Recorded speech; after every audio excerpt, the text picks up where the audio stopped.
Hello everyone. आज second class है नागरिक शास्त्र की, क्लास 12th के लिए।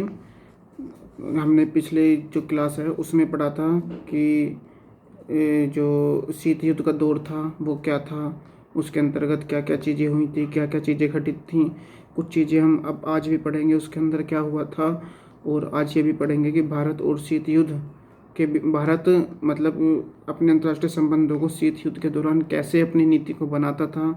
जो दो पोल थे, दो पोल थे इस पृथ्वी के, एक यूएसएसआर और एक यूएसए।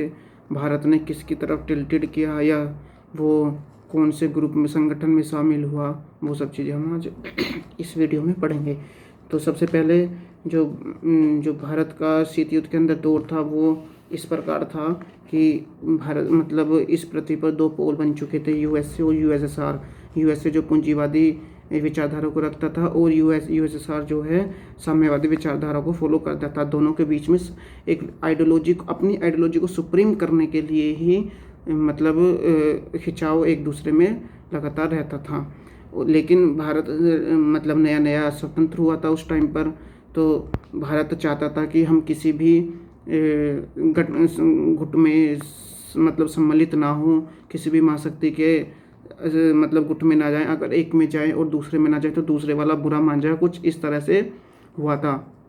कुछ इस तरह से मतलब भारत ने अपनी नीति को डिसाइड किया कि हम एक अलग तीसरी दुनिया के देशों का एक अलग संगठन बनाएंगे, जिसे बोलते हैं नैम, यानी कि नॉन अलाइन मूवमेंट।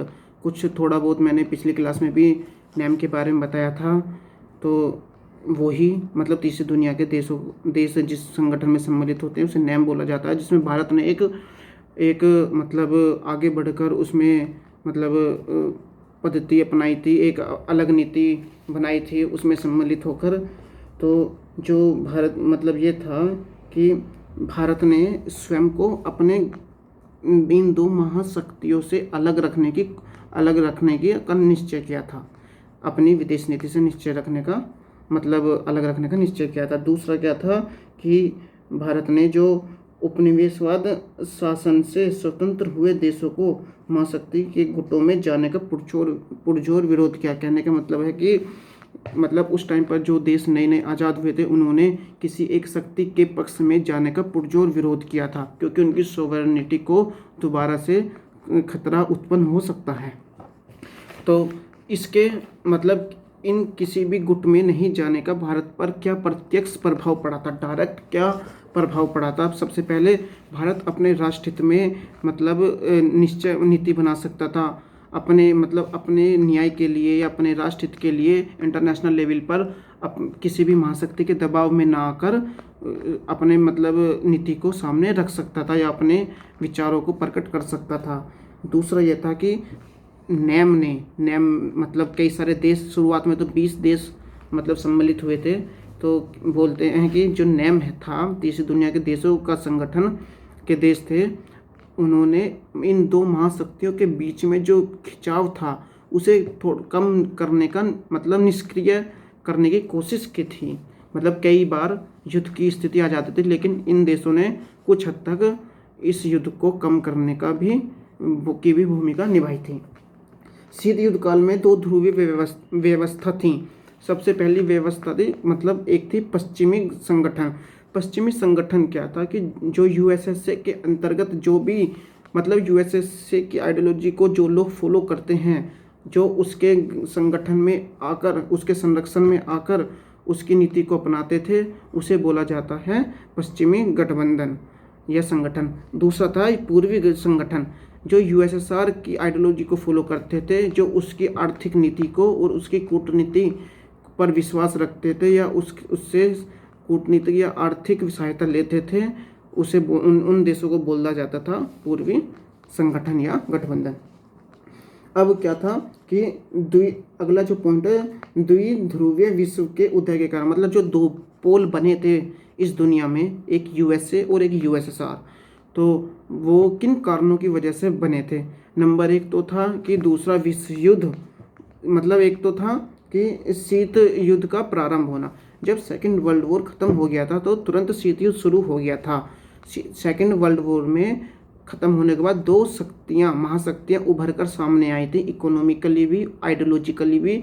दोनों की आइडियोलॉजी बिल्कुल डिफरेंट थी। एक साम्यवादी विचार का था, एक था राजनीतिक, एक साम्यवादी विचार था, एक पूंजीवादी विचार का था। तो इन दोनों ने अपनी आइडियोलॉजी को सुप्रीम बनाने के लिए अपनी मतलब दूसरे देशों पर प्रभाव डालना शुरू कर दिया था। तो एक तो शीत युद्ध का प्रभाव था। दूसरा जो कारण था महाशक्ति बनने की होड़।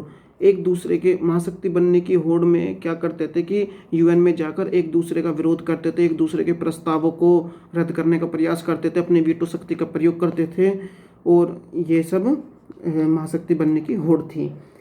तीसरा था पारस्परिक प्रतिद्वंदी। एक दूसरे में प्रतिद्वंदिता बहुत ज़्यादा होती थी, चाहे वो आर्थिक मोर्चे पर हो, चाहे कूटनीतिक मोर्चे पर हो, चाहे राजनीतिक मोर्चे पर हो, चाहे राष्ट्र हित के मोर्चे पर हो।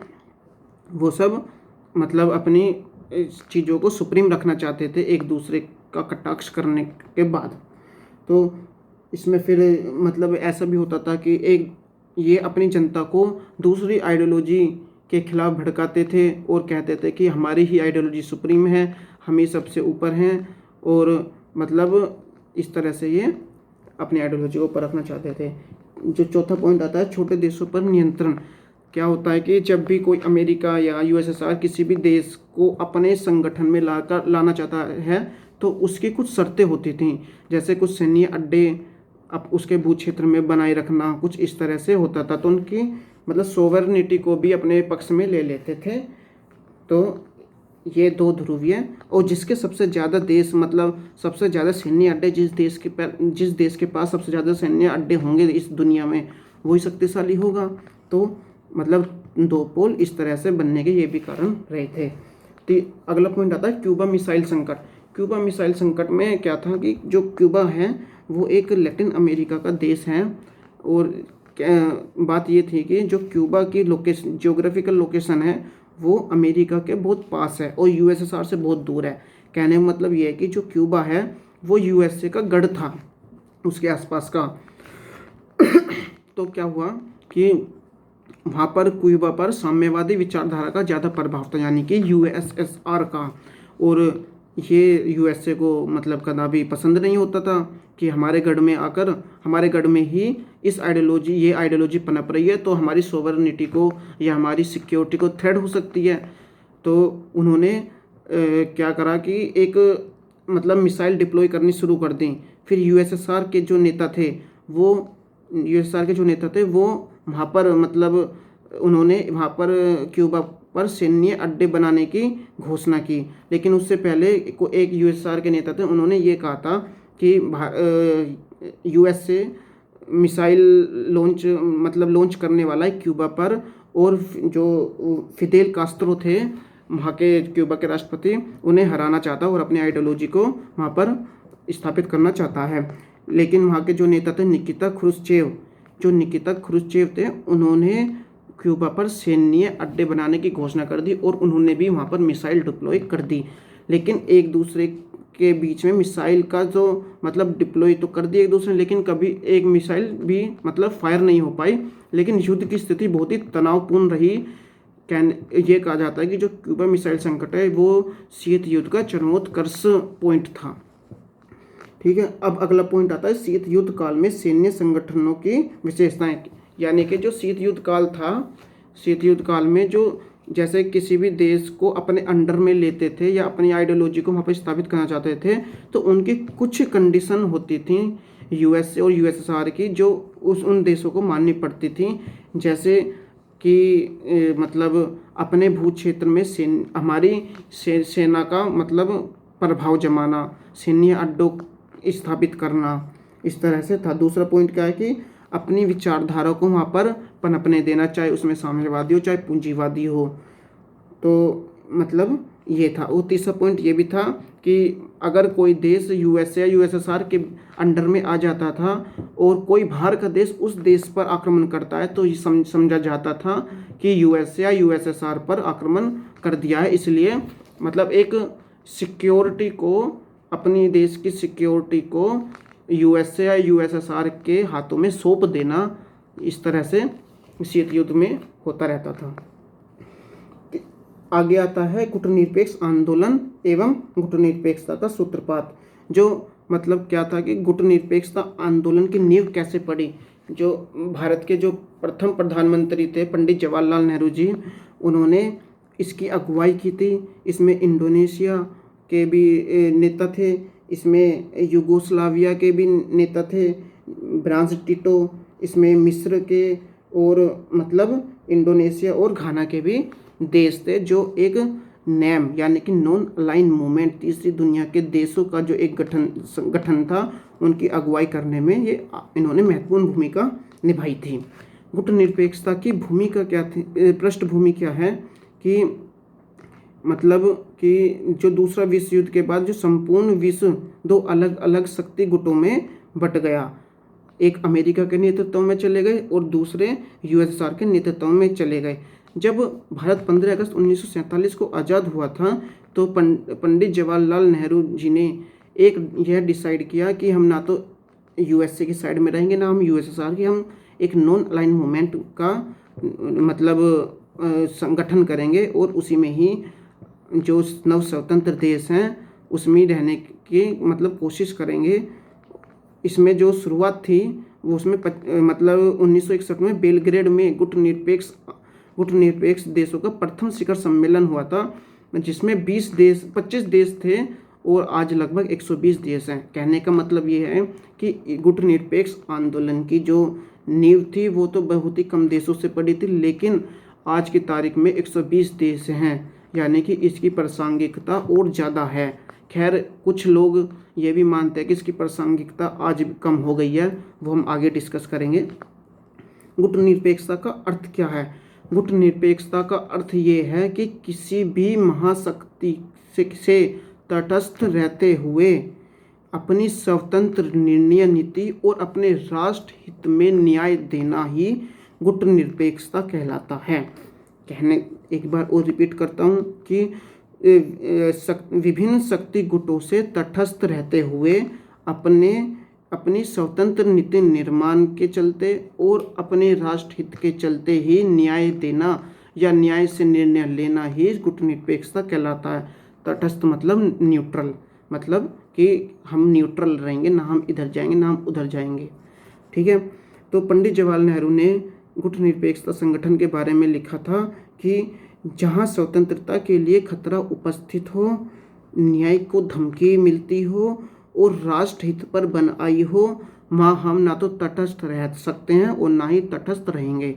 कहने का मतलब अगर हमारे देश पर हमारी सोवरेनिटी पर या सिक्योरिटी थ्रेट मिलती है तो हम ना तो न्यूट्रल रहेंगे ना ही हम न्यूट्रल रह सकते हैं, यानी कि हम किसी भी साइड जा सकते हैं अपने राष्ट्र हित के लिए अगर सिक्योरिटी थ्रेट हमें आती है किसी भी चीज़ की। तो उन्होंने ये भी बोला था। अब गुटनिरपेक्षता का उद्देश्य क्या थे। गुटनिरपेक्षता के उद्देश्य ये थे कि साम्राज्यवादी और उपनिवेशवादी नीतियों का विरोध करना। दूसरा था कि अंतर्राष्ट्रीय स्तर पर युद्ध टालना और शांति व्यवस्था को बनाए रखना। जब शीत युद्ध के दौरान कई पॉइंट ऐसे आए थे, जैसे क्यूबा मिसाइल संकट हो गया और भी बहुत सारे, बर्लिन की दीवार पे जो मतलब संकट आया था, तो ऐसे मुद्दों पर जो नेम था उसने एक बहुत अग्रेसिव नीति अपनाई थी इस खिंचाव को कम करने के लिए। तो एक उद्देश्य ये भी था कि शांति व्यवस्था को बनाए रखना, विश्व की शांति व्यवस्था को बनाए रखना। और एक पॉइंट ये भी था कि जो निशस्त्रीकरण है, हथियारों का जो निशस्त्रीकरण है वो दुनिया से कम करना है, परमाणु युद्धों का निशस्त्रीकरण को कम करना है। ये सब पॉइंट थे। एक पॉइंट था कि सैनिक गठबंधन स्थापित नहीं करना, मतलब दूसरे देशों में अपने सैनिक गठबंधन को स्थापित नहीं करना जिससे दूसरे देशों की सोवरेनिटी को भी खतरा उत्पन्न ना हो। दूसरा एक था विश्व शांति के लिए सहयोग व समर्थन देना। ठीक है। अब अगला पॉइंट आता है गुटनिरपेक्षता के तत्व क्या थे। गुटनिरपेक्षता के तत्व थे स्वतंत्र विदेश नीति। भारत अपनी स्वतंत्र विदेश नीति को हमेशा बनाए रखना चाहता था, अपने राष्ट्र हित में ही, हमेशा इंटरनेशनल लेवल पे अपने राष्ट्र हित में ही बोलना चाहता था, वो किसी की दखलंदाजी को बीच में नहीं रखना चाहता था। दूसरा पॉइंट है शांति की नीति का समर्थन। दूसरा, भारत ये चाहता था कि विश्व में शांति बनी रहे और किसी भी प्रकार का मतलब युद्ध या ये शीत युद्ध जैसी स्थिति उत्पन्न ना हो। अब भारत और गुटनिरपेक्षता की नीति क्या थी? भारत और गुट मतलब ये एक कहने का मतलब ये है कि गुटनिरपेक्षता नीति के परिणाम स्वरूप भारत ऐसे निर्णय लेने में सक्षम रहा जो उनके हित में थे, ना कि महाशक्तियों के हित में थे। तो ये सब, और दूसरा ये था कि वो अपनी शक्ति को संतुलित बनाए रखना चाहता था, किसी महाशक्ति के पक्ष में टिल्टेड नहीं होना चाहता था, और मतलब अपने देश के हित में ही, अपने राष्ट्र हित में ही या अपनी सोवेरेनिटी को बनाए रखना चाहता था, जो कि आज भी है।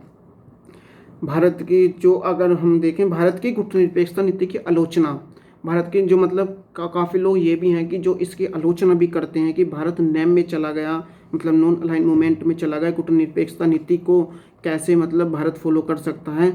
तो भारत ने फॉलो तो कर ली, लेकिन कुछ लोग ये कहते हैं कि इससे भारत को नुकसान होता है, और इसकी आलोचना भी निम्न प्रकार करते थे कि ये जो एक गुटनिरपेक्षता है ये सिद्धांत विहीन है, मतलब इसका कोई सिद्धांत नहीं है, इसका कोई उद्देश्य नहीं है। और दूसरा पॉइंट ये है कि मतलब कि अंतर्राष्ट्रीय मुद्दे पर भारत अपने पक्ष को क्लियरिटी के साथ नहीं रख सकता। मतलब अगर हम, खैर ये तो सच बात भी है कि अगर हम एक न्यूट्रल रहना चाहते हैं या हम किसी भी महाशक्ति चाहे यूएसएसआर हो या यूएसए हो, किसी के टिल्ट में नहीं जाना चाहते या किसी के पक्ष में नहीं जाना चाहते, तो हमें न्यूट्रल एक रहना पड़ता है, जिससे भारत की स्पष्टता मतलब कुछ हद तक मतलब वो नहीं होती है, मतलब कि कुछ हद तक क्लियर नहीं हो पाती है भारत की नीति। तो कुछ आलोचकों का ये भी कहना था, और आलोचकों का कहना है कि किसी भी एक मुद्दे पर भारत का व्यवहार सदैव समान नहीं रह सकता, क्योंकि वो महाशक्तियों के गुटों में शामिल नहीं है। अगर किसी एक महाशक्ति के गुट में शामिल होता तो वो खुलकर अपनी बात कह सकता है, लेकिन वो कभी अपनी बात खुलकर नहीं कहता है। तो एक पॉइंट ये भी है आलोचकों का कहना। अब जो अगला पॉइंट आएगा वो हमारा गुटनिरपेक्ष आंदोलन की स्थापना से संबंधित जो नेता थे। कहने का मतलब ये है कि अब मतलब जितना मैंने पढ़ाया इसमें चेक पॉइंट 1.2 और चेक पॉइंट 1.3 आएगी, उसे आपको फेयर कॉपी में करना है। और जो क्वेश्चंस जो मैंने आपको समझाया है, दोबारा अगर समझना आए तो आप दोबारा वीडियो को क्लिक करें और उसे देखें। और जो भी ये चीज़ें थी ये मैंने मतलब कुछ एग्जांपल्स भी सेट करके बताए हैं आपको, उस पर भी थोड़ा ध्यान देना है और अपने क्वेश्चन आंसर्स को करना है। और कल आपका ये चैप्टर पूरा फिनिश हो जाएगा। और जो भी मतलब इसकी फ़ोटोकॉपी है वो मैं आपको WhatsApp group 12th class civics पे सेंड कर दूंगा, वहाँ से आप इसको पढ़ सकते हैं और मतलब समझ सकते हैं और क्वेश्चन आंसर कर सकते हैं। Thank you very much.